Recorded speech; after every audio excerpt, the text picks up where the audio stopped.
Welcome to Get It Done Entrepreneurs, where we talk with founders of companies who bet on themselves and won. My name is Rich LeBrun, and I am the founder and CEO of LeBrun Advisory Group. You can find us at rlebrun.com. Our mission is to help our clients build wealth through business ownership. Stick around to the end of the show and we'll reveal how you can be our next guest. Our special guest today is Kathleen Adams. Kathleen is the co-founder of Second 50 Financial. She's empowering successful entrepreneurs and executives to plan for and envision a second 50 years filled with financial confidence, opportunity, and vitality. As a financial planner for over 20 years, she is in the lifestyle preservation business. Kathleen is a member of the Investments in Wealth Institute, the Los Angeles chapter of Financial Planning Association, the Purposeful Planning Institute, South Bay Estate Planning Council, the Napoleon Hill Foundation, Lifetime Extender Affinity Group of Strategic Coach and Bruins professionals. And Kathleen is a Bachelor of Science degree from Loyola University in Chicago, graduating Magna Cum Laude. She earned a Certified Financial Planner certification and completed the Personal Financial Planning Designation Program at UCLA Extension in 2003.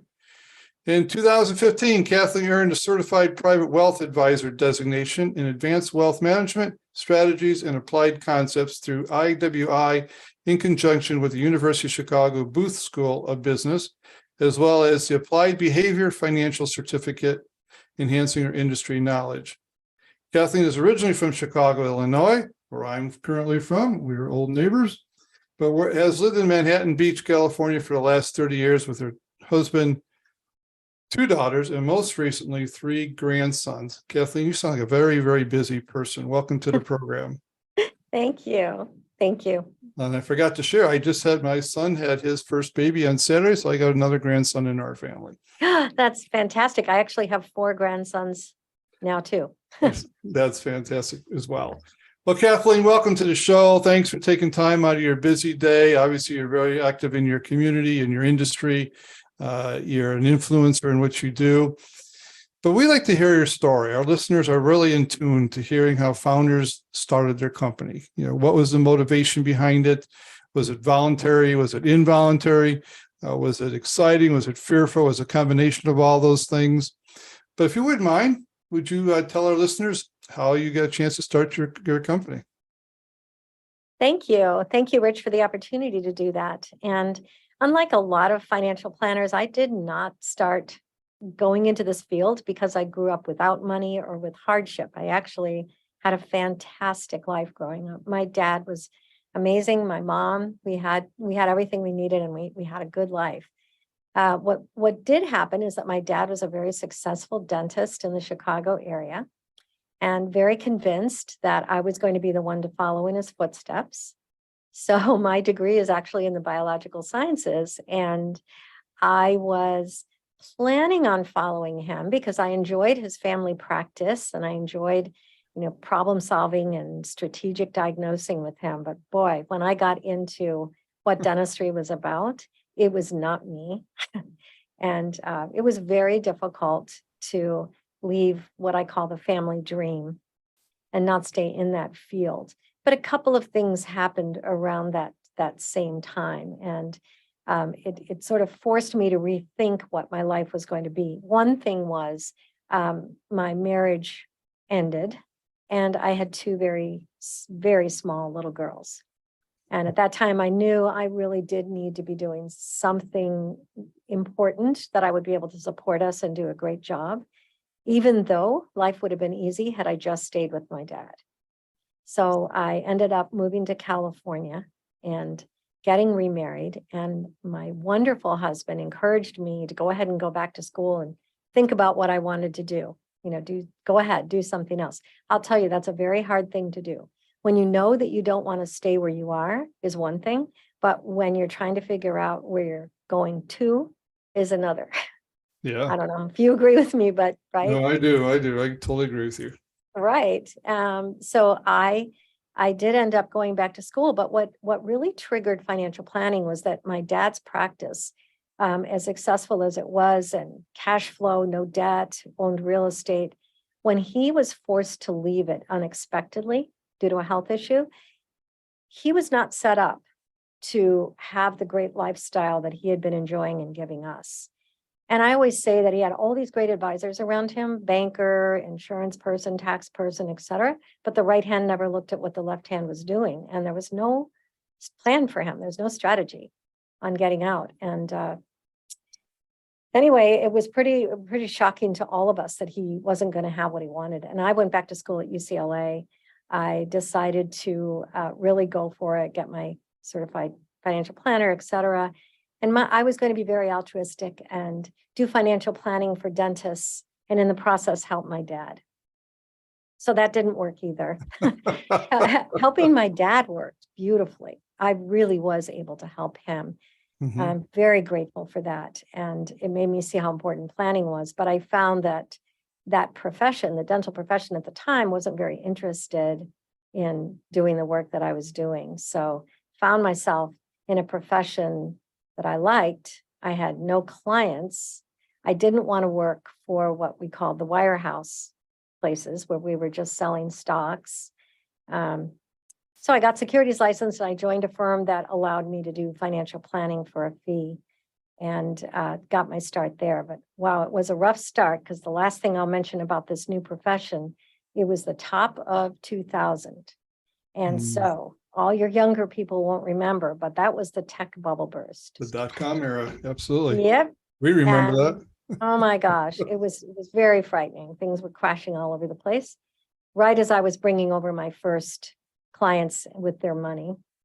And the next year we had Enron. Actually the next year was 9/11.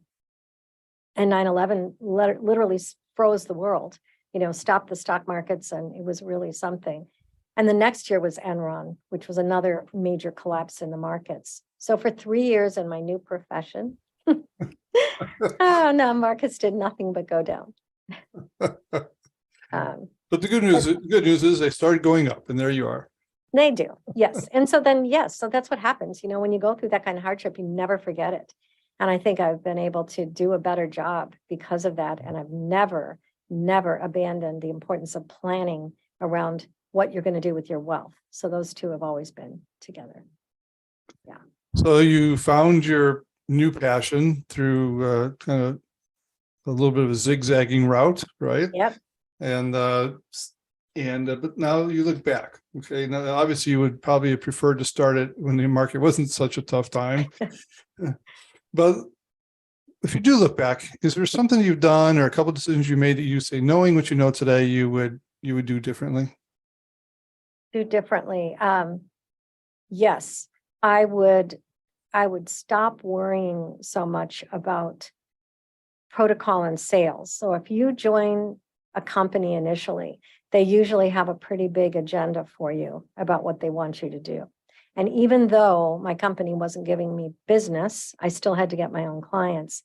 They had a pretty big protocol I was trying to follow, and it was not me. So be careful when you're starting out and you're trying to get clients. Stay super true to yourself. Otherwise, you don't come off as authentic, and it doesn't work. And I think the other mistake was I waited too long to hire an assistant because I was very worried about cash flow and revenue.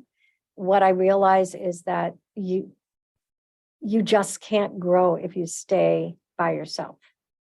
And I think a lot of people would agree with me. At some point, you have to have help. Yeah, definitely. I learned that lesson myself. And when you work for corporate America, and you have large corporations around you, you have a lot of administrative support, all sorts of marketing support, everything else. When you go off on your own, you are that person. You are, right. And you can really come to find out quickly how to find someone to fill in maybe your weaknesses so you can go capitalize on your strengths. But you've done some good things too. You made some good decisions. You're successful where you are today. So looking back, are there some key decisions that you made that would say those were the catalysts to your success? I do think one of my very best decisions was finding the right coach, mentor, someone who, as I say, people that are more successful, they know what they're doing, to be guiding you, giving you some principles. You can start out just by reading some books or listening nowadays to podcasts. At the time, I needed to be with someone, and that was life-changing. I mean, he really helped me get my head on straight. And that was probably the best move I did very early on with the new business. Get yourself a mentor or a coach. Mm-hmm. Which we're going to talk a little later about how you keep yourself on track. So I'm sure that'll come up again, but let's hold off for a second. Let's take this opportunity to do a commercial break. Okay. So I want to tee this up for you a little differently, because financial planning, it needs a differentiator, right? Just a lot of people do financial planning. You start a company called Second 50 Financial. Maybe talk a little bit about that name. Talk about really your uniqueness to your business, who your customers are, so our listeners know if they would fit into your mold of what you're looking for, and anything else you would like to promote about your company. This is your time. Well, this is my passion now. So Second 50 Financial came about because over about the last 5, 6, 7 years, started noticing that the people that they had a lot of wealth, but the people that needed the most help were the people that were changing from their 30s, 40s, turning 50, getting into their 50s, 60s, because sorting out their wealth and getting them into a good spot with financial planning, giving them some strategy wasn't enough. And what I noticed is that the mindset shift was, there's a clock and I'm winding down. So because of my coaching community and the vast, unbelievable network support and connections that I have, I also recognize that my Second 50 group was not getting that connection anymore, because a lot of them were leaving their jobs or their businesses, right? Mm-hmm. So that started. Second 50 Financial had me think about 3 things. Financial confidence is first, always has to be there. Second, I believe everyone needs to think about expanding opportunity in some way. What lights you up? What do you want now? And then the third thing is vitality enhancement, because that's the other thing I've noticed in my group, is that a lot of people, not only do they start to feel older, less mobile, less healthy, but their mindset is, it's supposed to be this way. Mm-hmm. And I work on all 3 areas with Second 50 Financial, because I don't think you're going to be happy unless we get all 3 on track. So that's what it is. All right. So let me ask you a question. Is there people are getting older. Sometimes a lot of people don't do the planning till late in life. Mm-hmm. Maybe 50s late in life, maybe 60s late in life, maybe 68, 60, 70, who knows, right? 70 for sure. Is there a time that says, you know what, as far as diminishing returns, good luck to you? Is there always a time to throw a plan in, even if it's late in the life, or you got to catch this thing at 30 or what? Tell me about, is there an age component to this when it really works best? And is there an age component when you're at a diminishing return? So of course, it's easier if you're starting out early with the big future in mind. So people in their 30s and 40s, if you're thinking about having an awesome Second 50, that's terrific. But I love working with people that are already in their 50s, 60s, 70s, who are unsure if they're okay. And I firmly believe that no matter what, having clarity about where you're at, your numbers, what you're doing, getting someone by your side is always going to help. It's never going to be worse, always going to be better. And that kind of leads to the other thing. For some people, I think they may need another opportunity to build wealth or bring in some income. So that's where opportunity expansion comes in. Yeah. Well, it sounds a little self-serving for me as for what I do, but I deal with people in 45, 65, and we have outliers on either side of that. But for exactly that reason, they're looking for another purpose in life, another financial income stream, something else to do that carry on. And it's not too late for them. We have people in their late 50s, early 60s. I have 70 years old clients who are actually buying a business and trying to leave a legacy for their kids. I love that, Rich. See, that's where we're really aligned in that way, because I feel the same way. There's way too much wisdom. Wisdom and wealth is being wasted in this group. I love that. I love that answer. Wisdom and wealth. You're absolutely right. Mm-hmm. We should be able to do a little smarter, and we have a little bit of money to do it with. And the group that is now in their second 50 is largely boomers. So they're in their late 50s to, through their 70s. They're one of the largest, wealthiest, most highly educated groups to ever move into this time frame. And we are not our parents, we're not our grandparents. So we need to think about who we really are. Yeah. All right, so let's talk about this. You've been through the dot-com, the Enron, 9/11. You've been through the 2008 Great Recession. You're here we are talking, right? So you weathered the storms. But 2022 came, and we got a chance to see as many headwinds I've ever seen at one time in 1 year hit us all in this country, followed or preceded by a pandemic. Okay. So how did you navigate that? But more importantly, how do you see navigating going forward in two ways? Do you see this as a time to expand, to grow, to hide, to hibernate, to invest? And how do you lead your company, okay, through this as a founder, CEO of your company? But also, how do you get yourself out of bed on Monday morning? You got to get excited. Not only do you have to take care of all your kids there and grandkids, but you got to go lead the charge here and be enthusiastic and get yourself. I know you mentioned mentors and some of the programs you're in, but so it's a twofold question. But how are you navigating the future in front of you? So to start with the leadership portion, my team that I currently have is so in tune and so aligned with what we want to do for people. So we want to help them really think, invest, and plan differently for these next 50. And so I don't have to worry about leading this team. They are so excited to do it. And we just did another transition with my business. So we went completely independent, Second 50 Financial LLC, and away from any platforms. So we're good on that front for sure. For myself, I just love seeing people's eyes light up again when we start talking about what you can do with this next 50 years of life. As soon as you help people understand there is no clock. And we all had a reset, right? I believe we all started thinking and redesigning our life during the pandemic. And then watching our money go up and down wildly, which was scary, unbelievable scary for so many people. Yes. And it's still a wild west, right? We have the worst situation for people getting out of there, stopping working. We've got terribly high inflation, and we've got a market that's really crummy, and we're going into a recession. So those are all very difficult to navigate. What I'm going to say about that is that it's still not impossible. And what we focus on to get through this, and we know that we have to, especially with the last couple of years, we have to focus on preserving their wealth, income generation, and those have to be the top two. And then secondly, growth.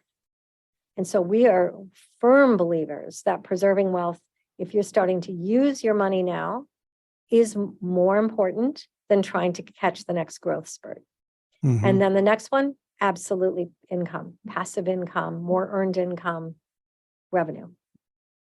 That's how you can get. Yeah, it's going to depend on where you are in that age continuum. But if people are a little bit farther along, as you had referred to, it's how do you preserve wealth? And because this is a conversation I'm having, and yet I'm asking them to invest in themselves, maybe buy a company, which answers the income generation. It's a tough balance. And our job is, like your job is, we help people de-risk their investment. Okay? Right. Because that's the best we could do, right? Is to try to get them into a place that's is safe, but yet meets those other criteria. So I love the fact that you look at investing in a lot of different ways to help them get this next 50 years figured out. I think it's a whole more of a holistic approach, which I appreciate. And Rich, it's also the longevity, right? Yeah. So, it's not just that we want to do better and enjoy this time more. We could live a heck lot longer than the second 50. And that's why I call it second 50, not second half. And so you need outside the box tools. One thing nice about the baby boomers, I can say that's not at the exclusion of the others, but the work ethic is strong. What I call doing double duty sometimes. It said maybe you at this stage in life, maybe you have to invest and maybe put some extra time in. They're not fearful of that. They're used to it, and they have that good work ethic to do that. And so there is opportunity out there, cautious opportunity, right? For sure, and that's where the planning comes in. Know your numbers. So know your numbers, know what you're going to risk and what the cost might be to that. Know what you're spending for essential expenses. There's ways to modify the risk of going for it again. Yes. Yeah. Now, personally, though, okay, so you're energetic, you got a lifestyle you're trying to maintain for yourself. You mentioned before the program, during the program, you mentioned you had mentors, and before the program, you talked a little bit about your coaching group you're part of. You want to tell our listeners a little bit more, how do you stay focused? Sure, because it's been so important to me. I actually work with Dan Sullivan in the strategic coach program. And you know what? It's about what has really helped me, and I think it would help all entrepreneurs, is always try to be in a room, be connected at least 2, 3, 4 times a year with people that are big thinkers. They're more successful than you and smarter than you. That is genuinely how you learn. And you will probably have to pay to be in groups like that. There's, I'm sure many of them out there, but it has never let me down. It has come back to me in multiples. And that's the way, to me, that we can stay ahead of the game, because the world is going to keep changing on us drastically. Sure. Now, are you an avid reader? You said you're on podcasts. Do you listen to certain things that kind of keep you motivated and focused? Constantly. All the time. And I'll tell you, because of Second 50 Financial, I'm looking always at the financial confidence piece, but the opportunity expansion and vitality. This is the 21st century. And if we're not learning right now about medical breakthroughs and extending life, then we're going to be left way behind. So I do read and learn. Yeah. And there's so much information to us. You can go to University of Google or YouTube or whatever. We're not short on information. And what I enjoy about this podcast world, and people like yourself, you're so generous. So many people like yourself are so generous to get on a podcast and share the insights that you have. So there's no reason for people not to learn today from really people who are, smarter than yourself. That's a good thing. Thank you. And I so agree, because I do want to share resources. That's one of the things I plan to do, is make sure, especially on the vitality and health side, because I know a lot through my groups. And I want to make sure that what people are thinking about and looking at are true. Very good. Well, Kathleen, should our listeners want to get a hold of you, what's the best way for them to do that? Right now, it's through my website or through LinkedIn. So I just would more than welcome messages, conversations, thoughts about Second 50. I'm trying to start a movement, so I'd love for people to join me and think about how we can change the world using the wealth and wisdom of the Second 50. Okay, so what your website is, want to go ahead and say that for our listeners? Sure, it's www.second50financial.com. Perfect. And we will put those in the show notes, as well as her LinkedIn connection as well. Well, Kathleen, on behalf of our listeners, I just want to say thanks again for taking out your time out of a busy day, for your generosity and sharing your wisdom. And is there anything else you want to share with our listeners before we go? No, I'm very happy and honored to be on your show, Rich. And I also love what you're doing, because I think it's going to be very, very important for people going forward. Oh, great. Thank you. Thank you again. And you're in California, but this is one Chicago into another. It's cold here. That's all I can tell you. I know that, Rich. My world too. All right. Thank you. Bye-bye. Rich LeBrun here. Thank you so much for listening to our podcast, Get It Done, Entrepreneurs. If you are a successful business owner who would like to be on this program, please visit us at rlebrun.com/podcast and fill out the form, and we will reach out to you. If you got something out of this interview, would you share this episode on social media? Just do a quick screenshot with your phone and text it to a friend or post it on the socials. If you know someone that would be a great guest, tag them on social media to let them know about the show. Include the hashtag GetItDoneEntrepreneurs.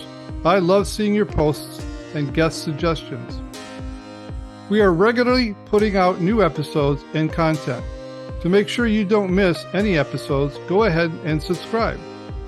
Your thumbs up, ratings, and reviews go a long way to help promote the show and mean a lot to me and my team. Want to know more? Go to our website, rlebrun.com, or follow me on LinkedIn, Facebook, and Instagram. Thanks for listening. We will see you next time.